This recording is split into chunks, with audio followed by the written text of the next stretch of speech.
नमस्कार, मैं सचिन द्विवेदी आप सभी का स्वागत करता हूं अपने YouTube चैनल रविनो क्लासेस पर। जैसा कि आप लोगों को पता है, सेकंड सेमेस्टर का जो रेगुलर कोर्स यहाँ पर चल रहा है, उसमें आज हम लोग भारतीय समाज मतलब वर्तमान भारतीय समाज और प्रारंभिक शिक्षा में मैंने आपको जो शिक्षा के जो सिद्धांत थे, जो वैदिक कालीन, बौद्ध कालीन, मुगल कालीन वो पढ़ा दिए थे, मुस्लिम कालीन वो पढ़ा दिए थे। उसके बाद आदर्शवाद, प्रगतिवाद, प्रयोजनवाद पढ़ा दिया था। उसके बाद अब भारतीय विचारक शुरू होने थे।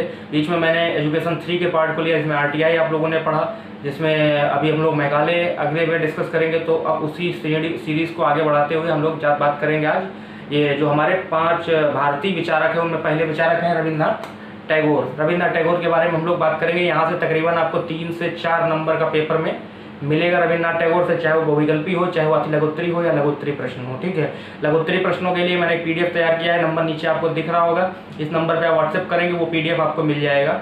ठीक है, और उसके बाद जो भी बहुविकल्पी और अति लघुत्तरी वो प्रश्न यहाँ से आपके आने वाले हैं, वो सारे आप यहाँ क्लियर कर लेंगे। चलिए स्टार्ट करते हैं आज का वीडियो। और वीडियो स्टार्ट करने से पहले जो लोग चैनल पर पहली बार आए हो, चैनल को ज्वाइन कर लीजिए, सब्सक्राइब कर लीजिए, और कोई डाउट हो तो आप कमेंट कर सकते हैं। चलिए स्टार्ट करते हैं। जैसा कि आप देख रहे हैं यहाँ पर, पहली बात है कि रविन्द्रनाथ टैगोर ये कौन है। ये अपने भारतीय विचारक हैं, कवि हैं, साहित्यकार हैं। ये बात आपको पता होनी चाहिए। ये कौन है? कवि है, भारतीय विचारक है, साहित्यकार है। ठीक है, उसके बाद में इनका जो जन्म हुआ था वो हुआ था 7 मई 1861। पूछा जा चुका है पेपर में, 7 मई 1861। उसके बाद में इनके पिताजी का नाम था देवेंद्रनाथ। इनके पिताजी का नाम था देवेंद्रनाथ। माताजी इनकी थी शारदा देवी। माताजी इनकी थी शारदा देवी, और इनकी मृत्यु हुई थी 7 अगस्त 1941 को। 7 अगस्त 1941 को। ये 4 मुख्य बातें आपको बिल्कुल पता होनी चाहिए कि जन्म, मृत्यु, माता और पिता। ठीक है, उसके बाद ये आपको पता है कोलकाता के रहने वाले थे, जो प्रेजेंट टाइम में कलकत्ता, उस टाइम कलकत्ता तब कोलकाता कहा जाता है उसको। ठीक है, उसके बाद में जो पहली चीज पूछी जाती है, लगातार सेमेस्टर्स में पूछी जाती है, चाहे वो ऑब्जेक्टिव हो या अति लघुत्तरी हो, वहां पर आपको मिल जाएगा कि 1913 में। पहली बात तो ये है कि आपको ये पता होना चाहिए कि 1913 में क्या हुआ था? गीतांजलि के लिए इनको एक नोबेल पुरस्कार दिया गया था। गीतांजलि के लिए इनको नोबेल पुरस्कार प्रदान किया गया था। इसमें याद क्या रखने वाली बात है? याद रखने वाली बात है किस चीज के लिए मिला था?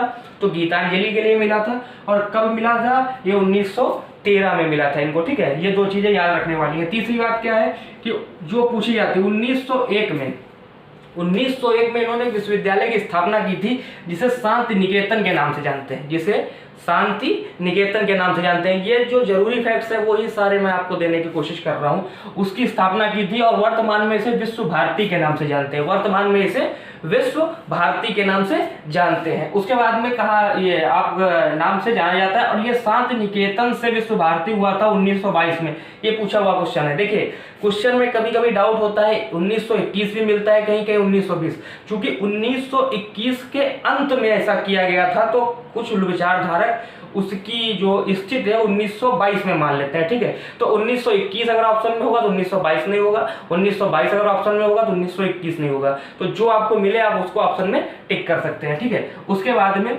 अगला आपका आता है कि ये तो 4-5 इनकी जो मुख्य बातें थी जिनसे आपके ऑब्जेक्टिव प्रश्न बनते हैं, या वहां की थी। ठीक है, अभी अति लघुत्तरी प्रश्न कहां से बनते हैं आपके? अति लघुत्तरी प्रश्न में पहला बनता है कि इनके शिक्षा दर्शन के बारे में आप क्या जानते हैं, कि इन्होंने शिक्षा के लिए क्या बातें बताई हैं। तो पहली बात शिक्षा दर्शन में इन्होंने बताई है कि शिक्षा का उद्देश्य मनुष्य का पूर्ण विकास है।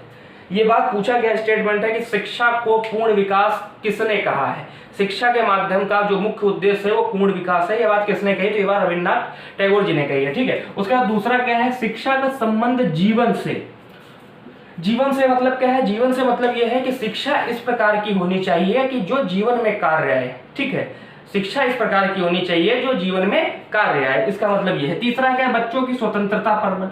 बच्चों की स्वतंत्रता पर बल क्यों दिया? क्योंकि ये प्रकृति को महत्व देते थे, प्रकृति को। कुछ विचारधारक इन्हें प्रकृतिवादी भी मानते हैं, जबकि इनके विचारों में आदर्शवाद और आपका मानवतावाद या उदारवाद, तीनों की संरचनाएं कहीं ना कहीं पर मिलती हैं। ठीक है, लेकिन कुछ लोग इनको प्रकृतिवादी मानते हैं क्योंकि इनके विचार प्रकृतिवादियों से अधिक मिलते हैं। ठीक है, तो इन्होंने क्या कहा है कि बच्चों की स्वतंत्रता पर बल दिया है। ठीक है, उसके बाद में है कलात्मक शक्ति का विकास। कलात्मक शक्ति क्या होती है? देखिए, जैसे आपने देखा होगा लोग किस कला के माध्यम से अपनी आजीविका को चला रहे हैं। ठीक है, उसी प्रकार से उन्होंने कहा है कि हर बालक शिक्षा ग्रहण करके शिक्षा से ही अपने भविष्य को उजागर करे, या जरूरी नहीं है तो उसको कलात्मक शिक्षाएं भी प्रदान करनी चाहिए। हो सकता है वो कला के क्षेत्र में अपना भविष्य बना सके, ठीक है। उसके बाद में अगला आता है शिक्षा का माध्यम, इन्होंने बताया है मातृभाषा।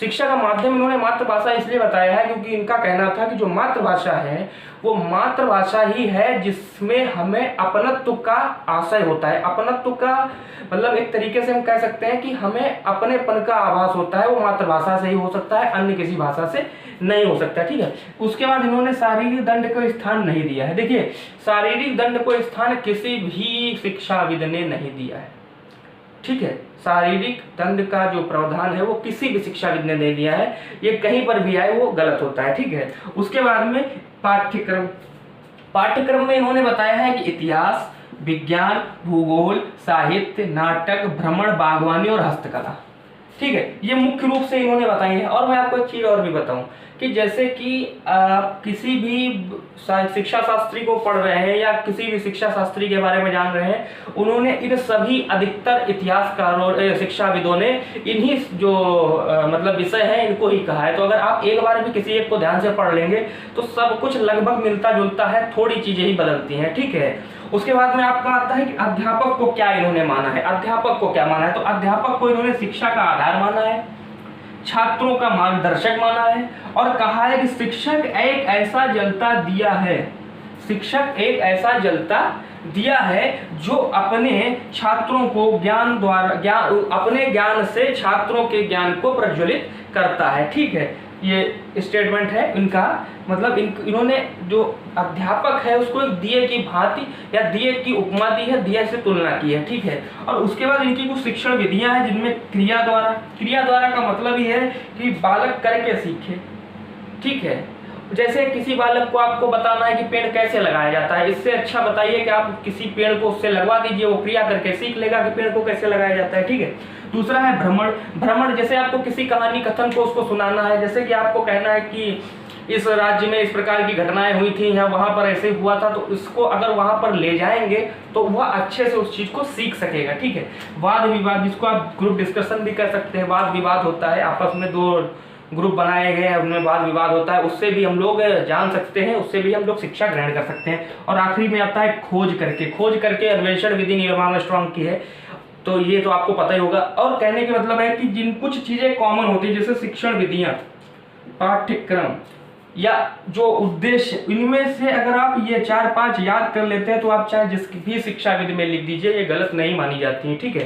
तो ये तो थे आपके रविंद्रनाथ टैगोर, ठीक है। अगले जो विचारक आते हैं वो महात्मा गांधी हैं, उन पर हम लोग अगले वीडियो में डिस्कस करेंगे, ठीक है। वीडियो अच्छा लगा हो तो लाइक कीजिएगा, और लगातार चल रहा है तो सभी लोग देखते रहिए, ठीक है। पीडीएफ के लिए आप व्हाट्सएप कर दीजिएगा, पीडीएफ आपको मिल जाएगी। मिलते हैं अगले वीडियो में, वीडियो देखने के लिए धन्यवाद।